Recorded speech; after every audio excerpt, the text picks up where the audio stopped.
Hello, I'm Richard Ridge for Broadway World. Jimbo, who is known to millions of fans from RuPaul's Drag Race and who snatched the crown on RuPaul's All-Stars Season 8, is currently starring in Drag the Musical through February 7th. And I'm with Jimbo here at the legendary Sardi's. Welcome. Thank you for having me. This is so exciting to be here at Sardi's. So much history, and I'm just honored. All right, you are starring in Drag the Musical. How exciting is this? It's my Off-Broadway debut, and as a musical theater fan and a fan of New York City and the whole community here, it's such a dream to be here off-Broadway and to be in a show, Drag the Musical, which is just so important right now and something so close to me, so I love it. You started in musical theater when I looked at some of the shows you did. Yeah, I started actually behind the scenes, more on the production side, doing props and sets and costumes, and I always kind of wanted to be on stage, but I found my place kind of behind the scenes in the creative side of storytelling before becoming a performer on stage through my clown training, and drag got me on stage, so yeah. Well, let's talk about your first performance on stage in drag here in New York, Drag the Musical. What do you remember? Well, I remember just being so excited and also terrified with drag and a lot of drag performances. We do lip syncing. And so this was my first time doing a musical theater production where I'm actually singing live. And, you know, there's nowhere to hide. You're either singing or you're not. And so I think it's just so exciting. It brought a new energy and it brought a new sense of sort of excitement and fear and adrenaline, which I love. So.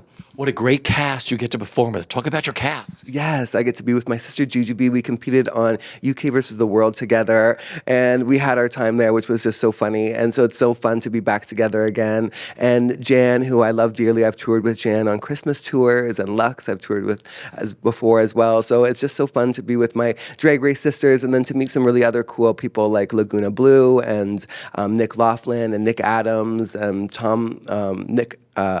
Adam Pascal.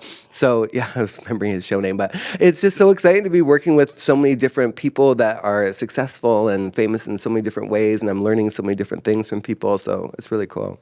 Let's talk about the fans that fly in from all over the world to see this show and the impact, what that means to you personally.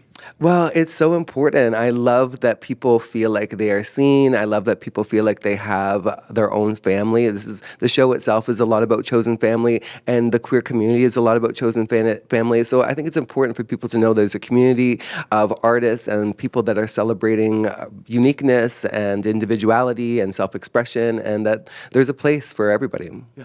You wear so many wonderful hats because you have the House of Jimbo. Tell me what that is. Well, the House of Jimbo is my design studio and my brand, my merch brand in Victoria, BC, but it's also my partner and I, Brady. We have worked on many different productions and parties and events, and so we produced my own sort of musical, Jimbo's Drag Circus, which we've toured across North America, and I'm on my way to Europe. I'm doing 14 cities in Europe, and it's all original music, and so yeah, it's really exciting. There's lots of staging. It's a very ambitious show with backup dancers and a sidekick, and so yeah, I'm just really excited to keep weaving all of my love for storytelling together. That's really what at the root of it. It's connection through storytelling. So I love all facets of it, and my show Jimbo's Drag Circus really weaves together my love of costume and storytelling and create character work. I love doing impressions. I love doing Joan Rivers, and I do my Shirley Temple, and so it's also very surreal show. So yeah, it's a really fun blend of drag and musical theater, very much like Drag the Musical. Okay, so millions of fans know you around the world from your seasons on RuPaul's Drag Race. How life-changing was that show for you to do? It is so life-changing. As a fringe artist and a weirdo and a queerdo, I was doing my thing on my island back in Victoria, British Columbia, Canada. And, you know, a lot of people around me really supported me and really told me that they loved my take and my point of view. And so being put onto the world stage and finding my people around the world is one of my greatest gifts and dreams of my life. I made a wish that I would have friends around the world, and that wish came true. I literally have a community that's global. I can go to small villages and towns around the world, and I'll see people and they'll go, Jimbo, what the hell are you doing here? Where's the show? Where's the fun? You know, what do we do? And that's just everything to me. I love people, I love connection, and I love people hearing how my work and my art affects people, makes them feel free or makes them feel more, able to be themselves in their own way. Yeah.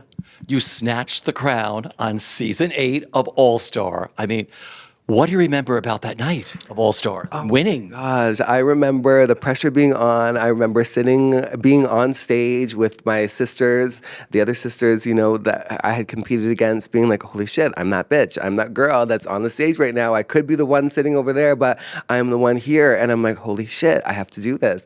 And I really looked into myself and said, what do I want to show? What do I want to, how am I going to take all of my strengths and what have I heard from the judges and from Ru about what they're looking for, and how do I apply that to my final presentation in order to win? And I did it. So it was so exciting, a dream. You mentioned House of Jimbo, and you're also a songwriter, which I think is amazing, which is part of your show that you tour the world with.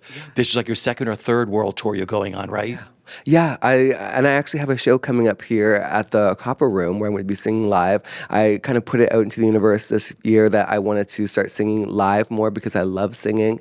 And so that my first opportunity is Drag the Musical, which has been incredible. And now I've been recording music and releasing music, but I haven't really started foraying into performance of my live music. So I'm really hoping to do that this year and put out an album, Jimbo's Drag Circus. It's an album, I think, of 28 songs I wrote with my friend Andrew Taylor. And so it's a really fun album that I want to put out this year. And I just love making music. I love singing and connecting with people through song and laughter. And finally, what do you love the most about spreading the joy that you do to millions of people around the world, and maybe a kid that hasn't found themselves yet, and they find themselves in what you do, what that means to you?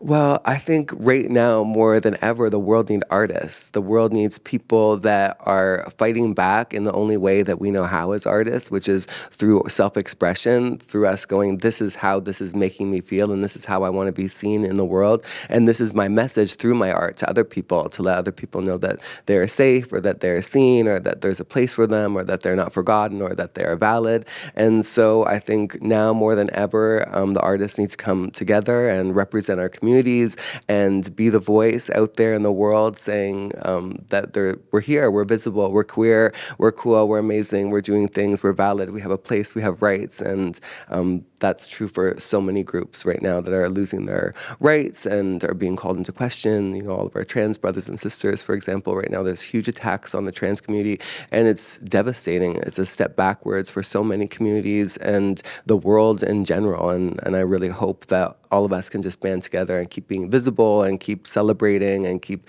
showing the world that queer people are beautiful people, that trans people are beautiful people, and that we all deserve a place and a space to thrive and live.